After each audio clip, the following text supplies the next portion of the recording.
जी नमस्ते नमस्कार, स्वागत आप सभी का धन्वंतरा के यूट्यूब चैनल पर। हम रोहित वैदवान, आप हैशटैग बच्चा पार्टी कुल मिलाकर है धन्वंतरा। देखिए, ये है एक ऐसी वीडियो जिसके बारे में आपको जान लेना चाहिए, क्योंकि अब सीटेट लगभग लगभग एक महीने के आसपास बचा है। क्योंकि आप मान के चलेंगे तो एक महीने 5 दिन आपके पास बच जाते हैं। तो एक बढ़िया सी प्लानिंग स्ट्रेटेजी ये कि भाई how to pass CTET in 30 days. Winner की स्ट्रेटेजी क्या होती है, स्मार्ट स्ट्रेटेजी क्या होगी, 30 दिन में आप कैसे करेंगे और विद 130 प्लस मार्क्स कैसे आएंगे। मैंने बिल्कुल एक एक बढ़िया सा वीडियो जिसमें बनाया कि कब कब कैसे कैसे आपको क्या करना है। आराम से इस वीडियो को देखिएगा, ज़्यादा समय की वीडियो नहीं, मैक्स टू मैक्स 5 मिनट की वीडियो होगी। और ये समझाने के लिए आप इसमें कैसे ले पाएंगे 130 मार्क्स प्लस वो कैसे हैं। और क्योंकि सीटेट की अब ना क्योंकि पिछले इस बार 1 साल बाद आया है, अगली बार पता नहीं कैसे आएगा, इस बीच में वैकेंसी आते निकल जाती है। तो फर्स्ट चांस लास्ट चांस मान के इसको आपको देना होगा। अब जब हमने इसको बनाया तो उसको बनाने के साथ कि कैसे कैसे आपके पास स्ट्रेटेजी होनी चाहिए कि भाई देखो, पहले तो हमने सीटेट करेगा जो स्टडी है स्मार्ट एंड जो रियलिस्टिक है, जिसे आप कर सकते हैं। एक तो होता है कि बस आपको बोल दिया गया, हवाओं में आपने कर लिया। एक होता है एक ऐसी स्थिति जिसमें ना आप उस चीज़ को क्या है अच्छे से कर भी पाएं, समझ भी पाएं और ये आसान भी हो आपके लिए। तो ये जो मैंने बनाई इसके लिए, तो इसके बनाते टाइम देखो सबसे पहले कि आपको सीटेट के गेम को समझना पड़ेगा, जो सबसे ज़्यादा क्या है इंपॉर्टेंट, सबसे ज़्यादा क्या है जरूरी। और ये जरूरी इसलिए हो जाता है क्योंकि आप ना बस पढ़ने बैठ जाएंगे, यूट्यूब की क्लास देखने बैठ जाएंगे और आपको समझ ही नहीं आएगा। देखो, नो निगेटिव मार्किंग है, इसका मतलब ये याद रखना कि कोई भी सवाल छोड़ के नहीं आना, हर सवाल भर के जाना है। अटेम्प्ट क्या है, ऑल क्वेश्चन, मतलब जितने भी सवाल 150 सवाल हैं उसमें से अगर कोई आता है तब भी ठीक है, नहीं आता तो बिल्कुल भी नहीं छोड़ के आना। अब इसका जो मेन फोकस होगा कॉन्सेप्ट जो बेस्ड है प्लस एनसीईआरटी ओरिएंटेड। अब देखो, एनसीईआरटी से बेस्ड आते हैं, सबको पता है कॉन्सेप्ट आता है, और इस कॉन्सेप्ट को करने के लिए एनसीईआरटी अगर आप सारी पढ़ोगे तो बड़ा मुश्किल होगा। और मैंने आपको दिखाया था हमारी शिवास्त्र वाली जो किताब है, जो बिल्कुल एनसीईआरटी पर है, हमने बिल्कुल बढ़िया से, इनके बारे में बाद में बताएंगे, फिलहाल यहाँ समझो। तो इसमें क्या होगा कि अब आपके सामने क्या होगा, रिपीटेशन जो है पीवाईक्यू लास्ट 10 ईयर्स का, क्योंकि क्वेश्चन ना मैक्सिमम रिपीट होते हैं। तो अगर हम 2011 से लेके 2024 तक के सवाल भी करेंगे तो हमें एक आइडिया मिल जाता है किस टाइप का पेपर आता है, और आसान हो जाता है हमारे लिए। और याद रखिएगा रूल जो कहता है, CTET is not about studying more, it's about studying right. मतलब ये नहीं कि बस आप, होता ना, एक तो होता है स्मार्ट स्टडी और एक होते हैं हार्ड वाले, कि आप ना बस लग जाओ और आपको पढ़ना ही पढ़ना है, नहीं। तो ये सीधा सीधा याद रखना कि ऐसा नहीं कि ज़्यादा पढ़ना है, बस याद रखना आपको क्या करना है, सही। तो सी टेट का सबसे जो गोल्डन रूल है, इस बात को हमेशा दिमाग में रखेगा कि CTET is not about studying more, it's all about के स्टडी राइट, कि आपको ज़्यादा नहीं पढ़ना, आपको सही पढ़ना है। अब इस ज़्यादा और सही के उसमें अगर आप देखते हुए चलेंगे तो आपके सामने आता है कि देखो, अगर मैं बिल्कुल टाइम ना वेस्ट करूँ, सीधा आपके उस पर आ जाऊँ, तो आपके सामने सिनेरियो ये है कि आप 130 नंबर कैसे लाते हैं।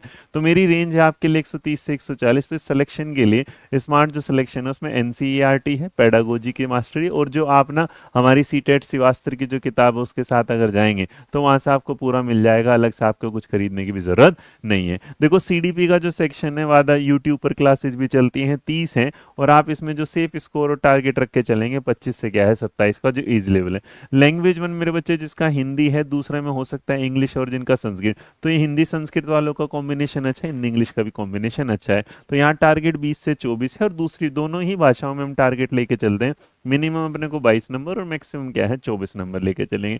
जहां आपकी स्ट्रेटेजी में आ जाता है मैथ, ईवीएस, साइंस, एसएसटी। तो अगर देखो 30 नंबर है, तो 30 नंबर जो आते हैं आपके सामने कौन से में, तो 30 प्लस 30 दोनों बताता हूँ। जो 30 नंबर है उनके लिए है, क्योंकि भाई जो पेपर वन वाले हैं उनके पास क्या आएगा, एक तो मैथ्स आएगा, अब उसके बाद उनके पास क्या आएगा, ईवीएस आएगा। तो कुल मिला के उनके जो 60 नंबर आते हैं, कुल मिला के उनके क्या आएंगे, 60 नंबर आएंगे। तो अगर उनके 60 नंबर आते हैं तो इसका मतलब इसका दुगना कर देना बस। यहाँ 30 का दुगना क्या होगा, 60। तो इसका मतलब अगर आप मिनिमम यहाँ पर 48 ले आते हैं और यहाँ पर 52 नंबर ले आते हैं, तो आपका काम बढ़िया से बन जाएगा। लेकिन मैं इसलिए दोनों को साथ रखता हूँ कि आप दोनों का टारगेट 30-30 लेके चल रहे हैं। तो 30 में से जैसे ईवीएस जो है आसान है, उसमें आप 24, 25, 26 ले आएंगे। मैथ में अगर पेडागोजी बढ़िया हो गई और कंटेंट सही है तो आप मान के चलो 18-20 लेके आ जाएंगे। सेम तरीके से मेरे बच्चे साइंस में, क्योंकि अगर जाओगे एसएसटी में तो आप कुछ भी कर लो, जो सब्जेक्ट वाला एरिया है, जो सब्जेक्ट वाला एरिया है जिसमें आप 30 के जो 60 हैं, तो अगर आप इसमें चलेंगे तो 60 से ही मान के चलो कि आपको 48 से 52 नंबर क्या है लाने हैं। और अगर आप इस चीज को ले आते हैं तो आपका जो स्कोर है वो बन जाता है क्या, आपका पूरा 130 प्लस। अब दूसरा, इसे तैयारी कैसे करोगे, सबसे बड़ी बात ये है, सबसे बड़ी तैयारी ये है कि आप ना, वो तो मैंने तो बता दिया, लेकिन गेम चेंजर में आपका जो सिलेक्शन वाइज स्ट्रेटेजी है वो कैसे करोगे उससे समझ आए। देखो, सीडीपी जो है ना वो सबसे बड़ा गेम चेंजर है, सबसे बड़ा गेम चेंजर है, जिसमें आप इग्नोर ना करिएगा। मिलेगा, क्योंकि आपको एक से नहीं दूसरे सब्जेक्ट में भी ज्ञान, मतलब सीडीपी तो पढ़ोगे पढ़ोगे, लेकिन आपको हिंदी में काम देगा, इंग्लिश में काम देगा, आपके सब्जेक्ट में काम देगा, उनकी पेडागोजी में काम देगा, इस तरह। तो जो highest scoring on concept base होगा उसका टारगेट आपको क्या रखना है, 25 तो रखना ही है, 25 प्लस रखना है। मस्ट जो मास्टर टॉपिक पढ़ने हैं, प्याजे बिल्कुल नहीं छोड़ना, उसकी स्टेजेस नहीं छोड़नी, उससे रिलेटेड एग्जाम्पल नहीं छोड़ने, वाइगोट्स की नहीं छोड़ना, जेडपीडी नहीं छोड़ना, स्कैप फोल्डिंग नहीं छोड़ना। उसके अलावा मेरे बच्चे लर्निंग में जो ट्रांसफर ऑफ लर्निंग वाले क्वेश्चन हैं, या बच्चा जो अधिगम करता है, अधिगम की डिसेबिलिटीज वाले सारे लर्निंग डिसेबिलिटी, वो सारे क्वेश्चन यहाँ पे कवर हो जाते हैं। वो साथ साथ इंक्लूसिव एजुकेशन जो आपको आराम से ना 4 से 5 नंबर दिला देता है। ये टीचिंग लर्निंग प्रोसेस आप इसे कह सकते हैं, वो वाला पार्ट है जो पेडागोजी वाला पार्ट है, जहां पर आपके आराम से 10 नंबर अपन लेके चलेंगे। इंटेलिजेंस में गार्डनर का सवाल आ जाएगा, मोटिवेशन में इंटरनल एक्सटर्नल है। तो अगर आप देखोगे तो ये जो सीडीपी है ये पूरा गेम चेंजर है, इसके आप यूट्यूब पर भी क्लासेस लेते हैं और मैं मैराथन वगैरह भी करा दूँ, वरना पिछली प्लेलिस्ट भी देख सकते हैं। आपको सेम टॉपिक क्या करने हैं, अगेन अगेन पढ़ते हैं ना, इन्हीं फोकस पे, इन टॉपिक पे अगर आप ध्यान रखोगे तो भी आपका काम क्या है, चल जाएगा। इसके अलावा लिंक थ्योरी करना है, कैसे, क्लासरूम सिचुएशन, क्योंकि सीटेट के सारे सवाल जो आते हैं प्रैक्टिकल आते हैं। क्या आते हैं, प्रैक्टिकल, उसमें कोई रट्टाफिकेशन वाला काम नहीं होता। और मेरे बच्चे 10 से 12 साल के जो पीवाई की उसकी सारी वीडियो यूट्यूब पे पड़ी है, वरना आपके पास सीडीपी मास्टर का हमारा क्वेश्चन बैंक हो गए, वहां से मिल जाएगा। और आपको डेली इसमें जो देने हैं वो क्या है, 1.5 से 2 घंटा देना, और वो बिल्कुल क्या है, सफिशिएंट है, उससे ज्यादा देने की जरूरत नहीं है। इसके अलावा अगर आप देखेंगे तो लैंग्वेज वाला, देखो हिंदी के लिए आप 6 to 7 वाले वहीं से आपको मिलेगा। भाषा भी एक बहुत ज्यादा चीज है, और भाषा में ना अगर आपने 44 प्लस गारंटी के साथ में करो, ये पढ़ना ही है। जैसे आपको क्या पढ़ना है, पेडागोजी, ग्रामर, ग्रामर जो आएगी कम आएगी, पेडागोजी ज्यादा आएगी। लर्निंग पेडागोजी के जो टॉपिक्स हैं उसमें लर्निंग एक्विजिशन, अब ये भाषा अधिगम का, जैसे आप देखते हैं ना भाषा अधिगम और अर्जन, वो वाला, मतलब ये सबसे बड़ी बात है कि आपका हिंदी हो, इंग्लिश हो, संस्कृत हो, से कोई लेना देना नहीं है, ये बस उसका ट्रांसलेशन है। कंस्ट्रक्टिव अप्रोच आएगा, एरर एनालिसिस है, मल्टीलिंगुअल क्लासरूम का, असेसमेंट इन लैंग्वेज आएगा, एनसीएफ से रिलेटेड सवाल आ जाएंगे, एनईपी से रिलेटेड सवाल आ जाएंगे। तो ये आपके लिए क्या होगा, आसान, जिसके लिए आप अगर यहाँ पर 44 दोनों भाषाओं में लाए, कुल क्या है 44, तो आपका काम क्या है, बन जाएगा बहुत बढ़िया तरीके से यहाँ। उसके अलावा ग्रामर में ना बेसिक्स, देखो क्या लिखा मैंने, ओनली बेसिक्स, ये पता होने चाहिए, क्योंकि पैराग्राफ आएगा तो आपको पैराग्राफ में से भाई एंटोनिम्स, सिनोनिम्स, या फिर बीच में कोई, तो उसमें आपको बेसिक टेंस आने चाहिए, वॉइस आनी चाहिए, नरेशन आना चाहिए, छोटे छोटे से वोकेबलरी में पर्यायवाची शब्द हैं, और ये क्या है, विलोम शब्द, इस तरीके से इग्नोर करना है। क्या है, टफ ने ग्रामर, मतलब जो मुश्किल वाली ग्रामर से अपन को पढ़ना ही नहीं, बिल्कुल छोड़ देना, क्योंकि उससे सवाल आना ही नहीं है। और मेरे बच्चे 1.5 घंटा आपको देना है बोथ लैंग्वेजेस के साथ, तो आपका टारगेट जो हमने रखा है 22 से 44, वो इजीली क्या हो जाएगा, क्रैक हो जाएगा, जो बड़े आसानी से बना है। इसके अलावा अगर इस चीज पर थोड़े से चलें तो आपका जो सब्जेक्ट है, देखो भाई सब्जेक्ट की जो पूरी की पूरी जो जान है ना, वो एनसीईआरटी, वहीं से सवाल आते हैं। तो एनसीईआरटी के लिए क्या लिखा, देखो गोल्ड लिखा है कि भाई आपको rule, if it is in NCERT is it is in cent, मतलब जो एनसीईआरटी में है वो सीटेट में है ही है। स्ट्रेटेजी क्या है, NCERT read line by line. अब देखो तुम्हारे पास 1 महीना तुम पढ़ नहीं सकते, तो इसलिए मैंने आपको बताया कि जो ब्रह्मास्त्र किताबें हैं वो आप पढ़ोगे लाइन टू लाइन तो काम बन जाए, क्योंकि समराइज करके हमने बुलेट नोट्स में बना दिया आपके लिए। हाईलाइटेड कीवर्ड भी उसमें दे दिए, वो पढ़ना। प्रैक्टिस एमसीक्यू करना है जो एनसीईआरटी लाइन पर आधारित हैं, जो डायग्राम है, टेबल है, डेफिनेशंस हैं, वो पढ़ लेंगे ताकि और काम आ जाएंगे। तो इसका मतलब जो सब्जेक्ट में आपका जो होगा 24-30 में से, मतलब हर उसमें जाके, जो एसएसटी 60 का है तो इसका मतलब 48 के आसपास, मैथ और साइंस जो 30-30 के हैं उसमें से क्या है 24 से 26 के आसपास, ईवीएस 30 का है 24 से 26 के आसपास, आपका मैथ पेपर 24 से। लेकिन इसमें आपको सब्जेक्ट में क्या देना पड़ेगा, ज्यादा टाइम। तो अगर सब्जेक्ट में देखो 3 घंटे यहाँ दे रहे हो, 1.5 वहां, तो कुल मिलाकर अभी तक आपने 6 घंटे दिए यहाँ पर। और अगर आपने 6 घंटे दे दिए तो भैया इससे ज्यादा क्या है। अब इसके बाद जो माइक्रो प्लान आपको बनाना है, पहले 10 दिन फिर 20 दिन, ये तो पहले 10 दिन आपको सिर्फ और सिर्फ क्या करना है, याद रखना, पहले 30 दिन आपको, जो टोटल 30 दिन का हमारा छोटा प्लान है उसमें पहले जो 10 दिन है अपन क्या करेंगे, जो सिलेबस है उसको कंप्लीट करेंगे, उसके शॉर्ट नोट्स बनाएंगे, और उसके बाद ना उसमें कोई प्रेशर नहीं रखना दिमाग पे, बस पढ़ना है, याद करने का कोई टेंशन नहीं। अगले जो 10 दिन होंगे 11 से 20, उसमें मेरे बच्चे टॉपिक वाइज क्या है, पीवाईक्यू करेंगे। एक सेक्शन का टेस्ट डेली, जैसे किसी दिन हिंदी का करा, किसी दिन इंग्लिश का करा, किसी दिन सीडीपी का कर लिया, किसी दिन सब्जेक्ट का कर लिया। और इंप्रूव करना है वो वाले एरिया जहां पर अब समझ में नहीं, जो जो समझ में आता गया उसे साइड करते जाएंगे, जो जो समझ में नहीं आया उस पर थोड़ा ज्यादा फोकस करेंगे।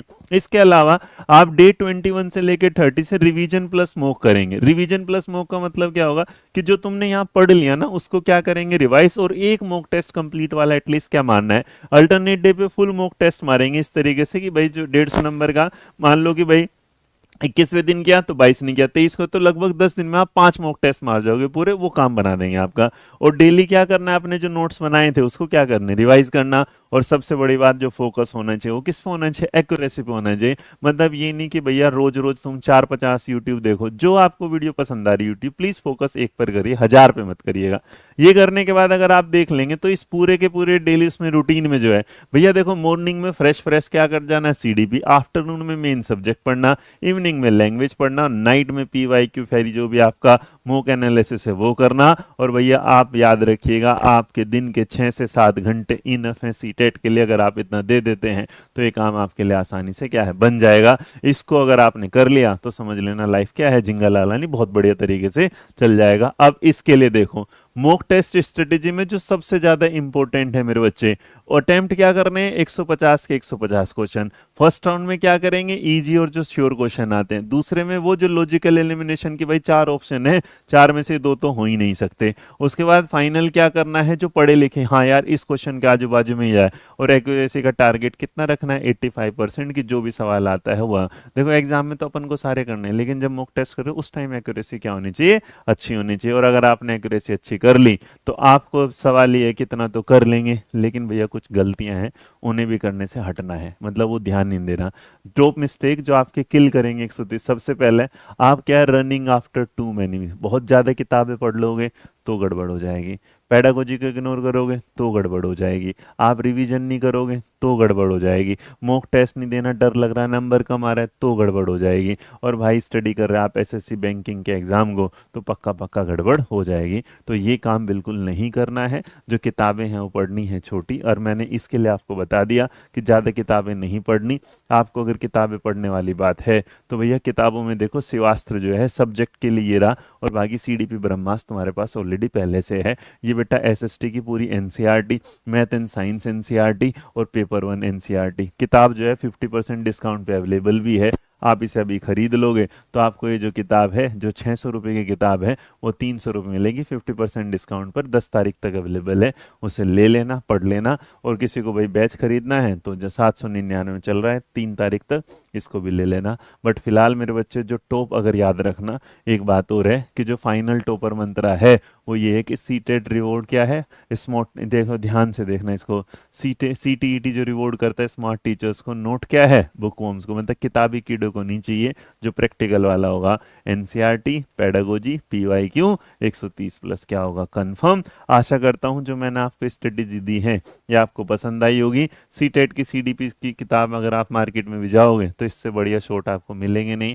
तो आपके पास इसमें बढ़िया किताबें भी मिल गई हैं, बढ़िया स्ट्रेटेजी भी मिल गई, बढ़िया बैच भी मिल गया, बढ़िया यूट्यूब के लिए। आशा करता हूँ ये वीडियो आपको पसंद आई होगी, शानदार लगी हो। इस वीडियो का पीडीएफ आपको हमारे टेलीग्राम चैनल पर और मेरे व्हाट्सएप ग्रुप पर भी मिल जाएगा, जो मैं आपको दिखा देता हूँ, वहाँ पर अवेलेबल है। साथ साथ आप इसे स्कैन कर लेंगे तो इन्फॉर्मेशन यहाँ पर मिलती रहती है आपके लिए।